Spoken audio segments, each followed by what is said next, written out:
Avec l'agglo, plus belle la vie.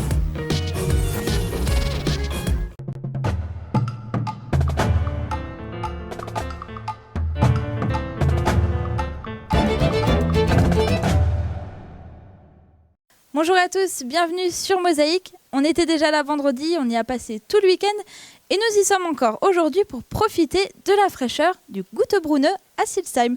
Et aujourd'hui Martine nous donne une méthode infaillible pour perdre du poids.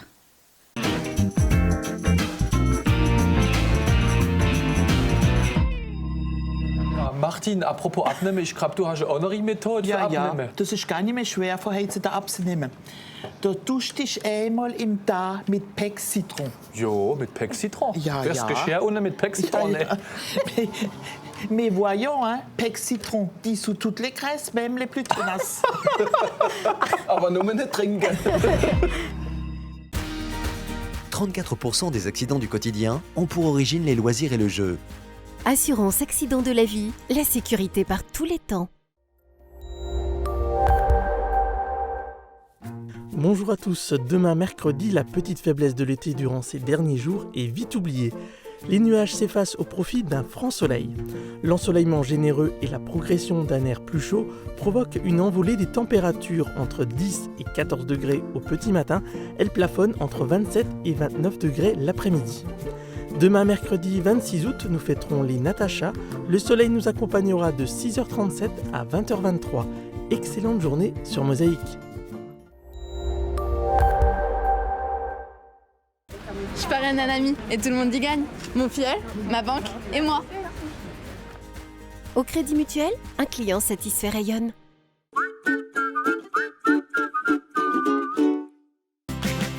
Pour une rentrée réussie, Majuscule Sarreguemines vous propose un très large choix de marques en papeterie et aussi en sac. Eastpak, Quicksilver, DDP, Tans. Et pour les jeunes branchés, Little Marcel, Astérix, Ben et Watibi. Des gammes complètes pour un vaste choix. Majuscule Sarreguemines, au bureau comme à la maison, à côté du Grand Frais.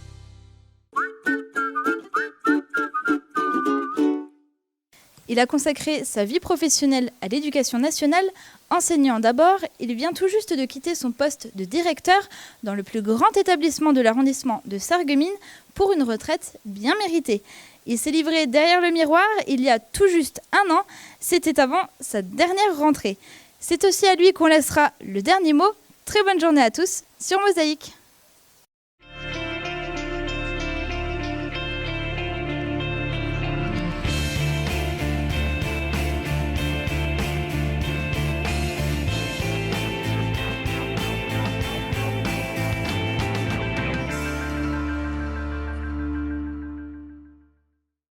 Il a consacré l'essentiel de sa vie à l'éducation nationale.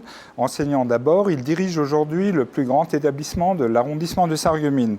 Comment a-t-il vécu ces années d'enseignement ? Comment gère-t-il son établissement dans un contexte où profs et élèves ont parfois du mal à trouver leurs repères ? Derrière le miroir, Daniel Viennet, proviseur du lycée Jean de Pange. Bonjour monsieur le proviseur. Bonjour monsieur le journaliste. Alors juste pour faire un peu mieux connaissance avec vous, en ce début d'interview, avez-vous toujours travaillé dans l'enseignement et quelle est votre vie en dehors de l'établissement scolaire ? Alors le fait que j'ai toujours travaillé dans l'enseignement, oui, là, je peux répondre très facilement.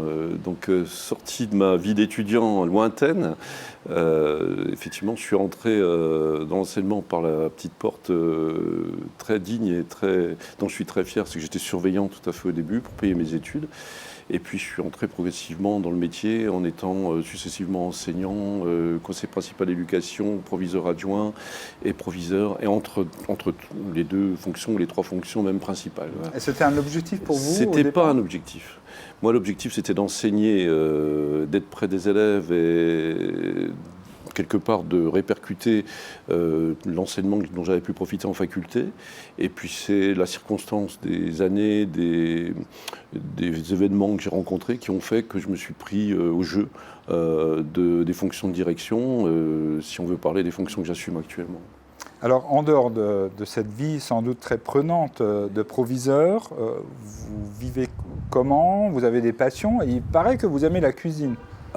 J'aime la manger, oui. J'aime la déguster, Mais vous ne cuisinez mais pas. je cuisine pas, non. Alors je suis comme beaucoup de conjoints ou époux, je sais faire des grillades, peut-être quelques tartes flambées locales, alors que je suis pas du tout du coin. Bon, ça, j'en suis pas fier, mais je veux quand même le dire. Et puis, c'est pas trop la gastronomie en tant que terrain de travail qui m'intéresse, c'était pour le coup derrière la table. Mais par contre, j'ai effectivement d'autres passions. Bon, on peut en parler, c'est très vaste. Hein. Bah oui, allez-y. Alors, On va les énumérer. Dans les périodes, on va dire, chargées du métier, les passions sont très simples. C'est la marche, la natation et un peu de musique. Bon, ça, c'est la partie la plus simple qui me permet de gérer mon temps en dosant comme je veux. Et puis, lorsque j'ai un peu plus de temps, c'est les voyages. Donc les voyages, c'est aussi bien tout ce qui est en rapport avec l'archéologie, la nature en général, et puis les contrées un peu plus lointaines. Bon, j'ai eu l'occasion d'aller assez souvent aux États-Unis les dernières années, et je m'intéresse à l'image. Et puis j'ai une passion. Toujours un caméscope au point. Voilà, et j'ai une passion puisque j'ai également suivi le montage de TV Mosaïque depuis le début et que j'ai été quelque part un des fidèles éléments qui croyaient à la chaîne, quoi. Hein. Donc ça fait partie des facettes que j'adore, quoi. Bon, on peut le dire aux téléspectateurs, vous faites partie du comité directeur de Mosaïque. Ouais. Alors, le système scolaire français est confronté finalement à de profondes mutations. D'un côté, des profs qui exercent un métier fabuleux, mais qui se heurtent à des difficultés, on va dire, structurelles et à des relations parfois compliquées avec les élèves et les parents. De l'autre côté, des élèves, on va dire, en quête de repères et qui sortent du système sans avoir forcément acquis les fondamentaux. Alors, jadis, l'Institut avait, tout comme le curé, un rôle de référent, on va dire, dans les communes, dans les villes. Tout a bien changé aujourd'hui, n'est-ce pas ? Bon, on se situe à un niveau un tout petit peu différent dans la mesure où quand l'élève arrive au lycée, il a déjà passé par plusieurs parcours, plusieurs cursus qui font que ou il a acquis tout de suite ses qualités d'élève, qui sait fonctionner assez facilement et qui se comporte positivement, ou il y a eu peut-être des périodes dans sa scolarité qui font qu'il arrive avec sa façon de voir, sa façon de faire, sa façon d'être. Effectivement, c'est par rapport à cette question-là que nous, on se situe et où peut-être les parents, les publics nous attendent un peu en se disant il faut savoir prendre les élèves comme ils arrivent, quoi.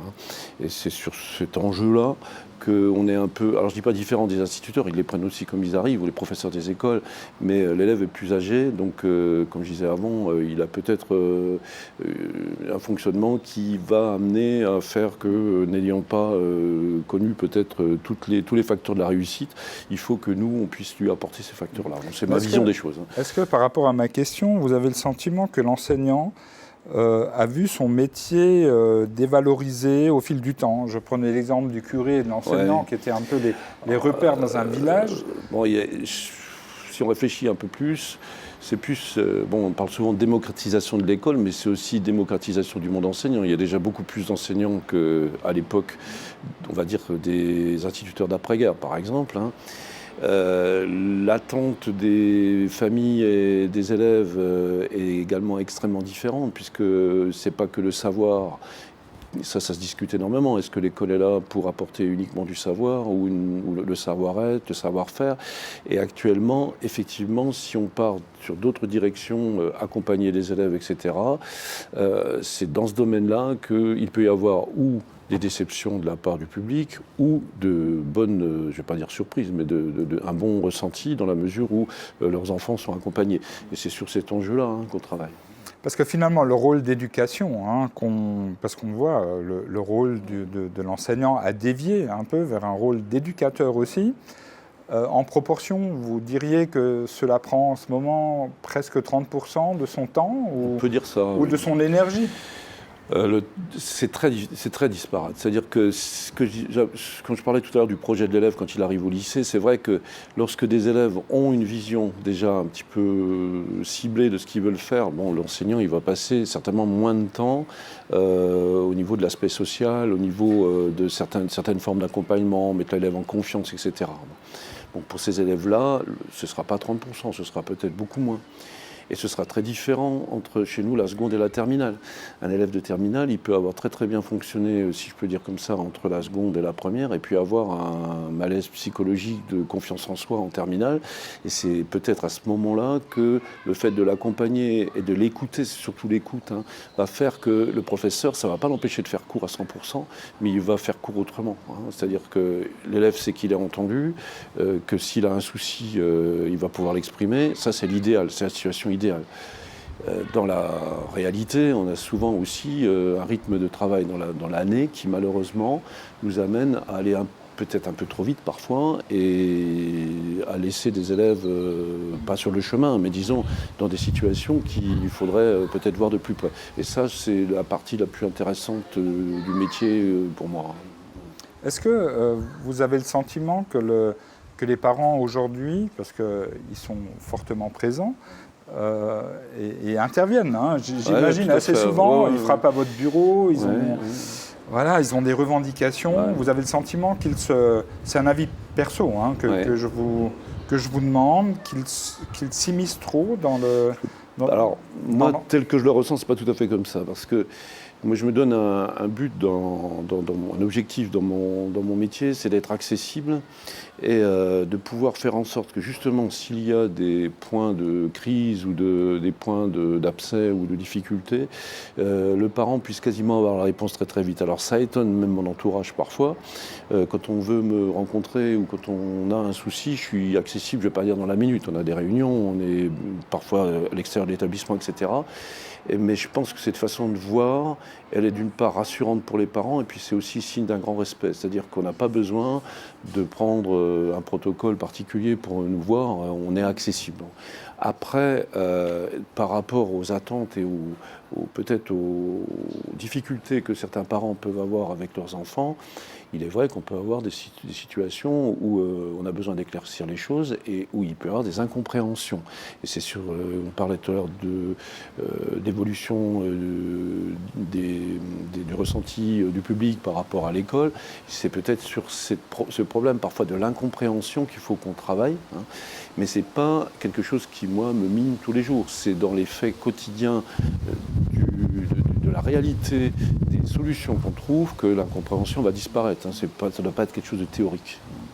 Est-ce qu'enseigner, c'est encore un beau métier aujourd'hui, selon vous ? Alors moi, je dis que oui, pour une raison simple, c'est que toute ma famille, y compris mes enfants, sont entrés dedans, dans le métier. Donc ils sont tombés dedans quand ils étaient petits. Et puis je pense pouvoir dire qu'on avait chez nous à la maison un dialogue positif sur notre métier et qu'on croyait à ce qu'on faisait. Donc ce qui a amené, par exemple, mes enfants à y goûter. Donc déjà, par rapport à ma conviction de père de famille, si je peux dire comme ça, je pense que l'enseignement reste un superbe métier. Après, dans l'évolution du système, par rapport à ce que le public ressent au niveau de la multitude des réformes, etc., le rôle du chef d'établissement, c'est justement d'apaiser tout ça, c'est-à-dire d'essayer d'être clairvoyant au niveau des réformes, au niveau... Alors, bien entendu, on est obligé de les mettre en place, mais il y a une manière de le faire, et de fait de donner un cap pour que, notamment les jeunes professeurs qui arrivent, se rendent compte qu'ils vont être emmenés dans quelque chose qui est intelligent, qui est clair, qui leur permet de se révéler, etc. Et par rapport à ça, le chef d'établissement que je suis a une responsabilité très importante. Si je me plains toute la journée sur les conditions de travail de mes élèves et de mon personnel, je ne vais pas donner le moral au trou, ça c'est sûr. C'est clair. Alors on peut fonctionner de façon résignée, parce que là vous êtes encore actif, mais peut-être dans 2-3 ans, quand vous serez à la retraite, il faudra bien, enfin, dans 2-3 ans, vous auriez été plus libre de répondre à cette question. Est-ce que vous avez, je dirais, mené des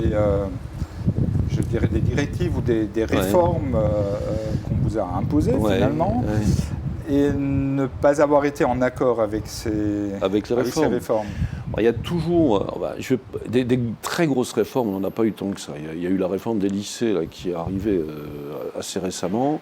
Bon, les autres réformes, contrairement, pour les lycées j'entends, c'était surtout des réformes d'adaptation de programmes et de choses comme ça, mais si on réfléchit bien, le bac est toujours resté, le passage de la classe de seconde vers les classes de première et terminale avec le filtre de l'orientation, c'est toujours resté. Ça, c'était beaucoup moins net que peut-être dans le primaire et au niveau du collège, où il y a eu le collège unique, une grosse hétérogénéité des classes, etc. Par contre, bon, si on veut prendre l'exemple de la réforme du lycée, donc il y a à peu près 4 ans, il est vrai qu'on a été amené à demander parfois aux professeurs de travailler un peu autrement, dans des conditions où les moyens qu'on nous donne nous posent parfois des problèmes. Alors après, on est comme tous les citoyens, les moyens c'est de l'argent c'est des impôts, et il faut être raisonnable. Après, mon travail, c'est de trouver des solutions intelligentes pour faire en sorte que dans les réformes, dans les bonnes choses qui existent dans les réformes, on puisse réellement les faire. Donc souvent, on ne peut pas tout faire. C'est surtout ça. La motivation passe par la reconnaissance. Ouais. Est-ce que vous avez le sentiment qu'à l'heure actuelle, le travail des enseignants, ou le vôtre directement, il est reconnu? Est-ce que vous bénéficiez de cette reconnaissance dont vous méritez, bien sûr? Alors, si on veut aller un peu plus loin dans la reconnaissance, il y aurait la reconnaissance financière. Bon, ça c'est toujours très délicat. Oui, mais c'est là, il y en a qui s'en occupent. Il y en a qui s'en occupent. La reconnaissance professionnelle, presque philosophique, moi je pense que le meilleur signe de reconnaissance, alors je parle encore une fois plus pour les lycées, c'est la confiance que l'institution peut nous faire. Et en définitive, moi je pense pouvoir dire, après avoir réfléchi des derniers temps sur la manière dont on travaille vraiment, on a quand même une liberté de travail. C'est-à-dire que quand l'établissement tourne bien avec quand même des résultats qui sont prouvés, l'institution nous laisse faire dans le sens d'une certaine autonomie, mais ce n'est pas une autonomie de faire différent du voisin, c'est pas tellement ça. C'est les professeurs peuvent enclencher des choses qui leur font plaisir, par exemple. Bon. Après, la grosse difficulté, c'est plus l'hétérogénéité des élèves. C'est-à-dire qu'il y a des niveaux d'élèves très différents les uns des autres. Donc, vous allez avoir parfois des situations qui sont involontairement mises en place dans la construction des classes, des choses comme ça, où les professeurs vont avoir des difficultés, pas parce qu'ils ne font pas leur travail, mais parce qu'il faut qu'ils puissent répondre d'une manière extrêmement différenciée à des problèmes nouveaux. Et c'est là-dessus, peut-être que eux, je ne parle pas parler pour eux à chaque fois, mais je le ressens comme ça, les professeurs peuvent être en droit de se dire tout ce travail, est-ce qu'il va être payant? Et le meilleur rendement du travail du professeur, c'est le résultat aux examens. Bon, un établissement qui n'arrête pas de plonger par rapport à ces résultats-là peut très bien se dire à un moment donné, pourquoi on le fait, qu'est-ce que ça nous apporte? C'est à ce niveau-là, je pense, la reconnaissance. Elle fait débat en ce moment, on passe un peu à autre chose, Elle fait débat en ce moment. Que pensez-vous de la semaine de 5 jours? Premièrement, je ne suis pas concerné du tout. Non mais d'accord, mais vous avez un avis pour vos petits-enfants?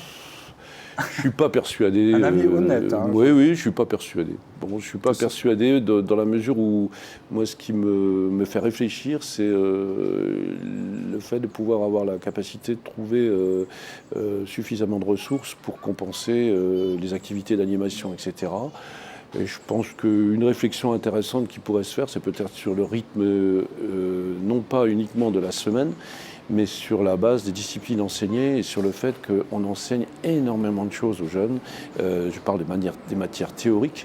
Et on peut aussi regarder un petit peu les établissements étrangers, dans lesquels il y a une partie à la fois culturelle, sportive, artistique, etc., qui est peut-être plus développée. Bon, c'est peut-être vers là que veut tendre la réforme actuelle, mais dans d'autres pays, ça s'est fait d'une manière beaucoup plus structurée dans l'école, c'est-à-dire que ce sont les enseignants entièrement, non pas les éducateurs, etc., qui ont en charge ce rythme-là. Je parle encore une fois plus pour le secondaire. Mais finalement, nous avons tous des capacités et des limites. Ouais. Alors, faut-il enseigner beaucoup? Là, je vous demande votre avis et laisser aux élèves le soin de faire le tri entre ce qui est utile, important, nécessaire, ou serait-ce, moi je vais les appeler comme ça, aux concepteurs de programmes, de trier, de choisir l'essentiel, parce que ça c'est un véritable problème. On se dit à un moment, on va leur donner beaucoup à apprendre, et on sait très bien qu'ils sont incapables de retenir tout cela, mais enfin nous on a fait notre boulot, on a notre conscience tranquille, Mais l'élève en face n'est pas toujours capable de faire le tri, voilà. C'est quand même, oui. C'est une situation qui a évolué parce que si on prend maintenant les programmes dont on parlait tout à l'heure, il n'est plus du tout question qu'un professeur fasse tout le programme linéaire. Ça c'est fini, c'est terminé. C'est-à-dire qu'on lui demande de mettre des points particuliers sur certains aspects du programme qui sont incontournables. Bon, si on parle dans l'histoire-géographie, par exemple, les grands conflits, par exemple, hein, mais on ne va pas demander, par exemple, de retenir par cœur toutes les dates de la guerre de 14. De là vient quand même la question, pourquoi n'arrive-t-on pas à enseigner les fondamentaux aux élèves ? Il ne faut pas dire qu'on n'y arrive pas. Non, mais non. Je veux dire, tant qu'un fondamental n'est pas là, on ne devrait pas s'arrêter. Tant qu'une personne... Vous voyez ce que je veux dire ? Oui, mais moi, dans ma position moi, je peux avoir une réflexion sur l'ensemble de l'école. Bon, ça, je peux le faire, mais je ne suis pas le meilleur spécialiste pour ça. Moi, ma réflexion, elle est surtout sur le lycée, encore une fois. Et sur le lycée, quand l'élève arrive en seconde, on peut penser, on est en droit de penser que les acquis de base, il les a. Bon. Quand il ne les a pas, on est effectivement devant certaines difficultés, mais c'est là que, pour nous, l'enjeu, il est effectivement beaucoup plus difficile à atteindre parfois. C'est-à-dire qu'il faut, je ne vais pas dire récupérer uniquement les lacunes, mais il faut quand même en tenir compte. Donc renforcer certaines choses qui n'ont pas été faites. Alors maintenant, la question, je pense, c'était plus de dire ne pas vouloir amalgamer autant de connaissances au départ et faire comme avec un entonnoir, quoi. Hein, et moi, par rapport à ça, au lycée, c'est vrai qu'on est... Non, mais il faut l'étendre. Il faut l'étendre. Il faut l'étendre. Doit être étendue au primaire. Mais disons, si je repars quand même du lycée, ce n'est plus tout à fait vrai déjà, puisqu'il y a aussi certaines formes de contrôle continu dans l'année, qui n'existaient pas, dans plusieurs séries, qui font que dans l'année, l'élève, on va être amené à avoir des processus d'évaluation qui sont beaucoup plus étalés. Donc, on ne sera plus tout à fait dans l'amalgame du savoir en un bloc. Après, pour les autres classes, il est vrai que l'évolution des programmes, elle existe. On parle de refonte des programmes. Il y a bien une question qui se pose.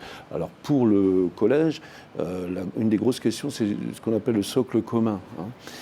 Et la preuve que ce problème est important, c'est que la réflexion sur ce socle commun n'est pas arrêtée. Donc, nous deux, on aura des difficultés à tamiser ce qu'on doit y mettre, puisqu'on réfléchit en permanence là-dessus. Alors, est-ce qu'il ne faut pas revenir à quelque chose de beaucoup plus ancien et se poser la question, depuis le monde grec, au niveau des précepteurs, au niveau des modalités d'accompagnement du savoir et de l'apprentissage, il n'y avait jamais une seule méthode. On est bien d'accord là-dessus. Donc, le secret un petit peu au niveau des équipes pédagogiques et de l'école, c'est justement de trouver, à travers des choses qui paraissent parfois imposées, de trouver des méthodes qui ne sont pas forcément les méthodes identiques à l'équipe d'à côté. Et ça, c'est le savoir-faire du professeur. Bon, il s'est passé un tas de choses depuis que vous êtes au lycée de Sarreguemines. Oui. Vous avez pu concrétiser un certain nombre de projets. Oui. Y a-t-il encore un petit rêve affiché ou secret que vous aimeriez réaliser, ou se voir réaliser? Oui, beaucoup au niveau des langues vivantes. On a une capacité au lycée, déjà du fait des équipes de professeurs, de faire des choses superbes au niveau des langues vivantes. On fait beaucoup de choses, mais en même temps, on a sur Sarreguemines une facilité liée d'une part à l'existence du PLAT, qui fait qu'il y a une sensibilité sur notamment l'allemand.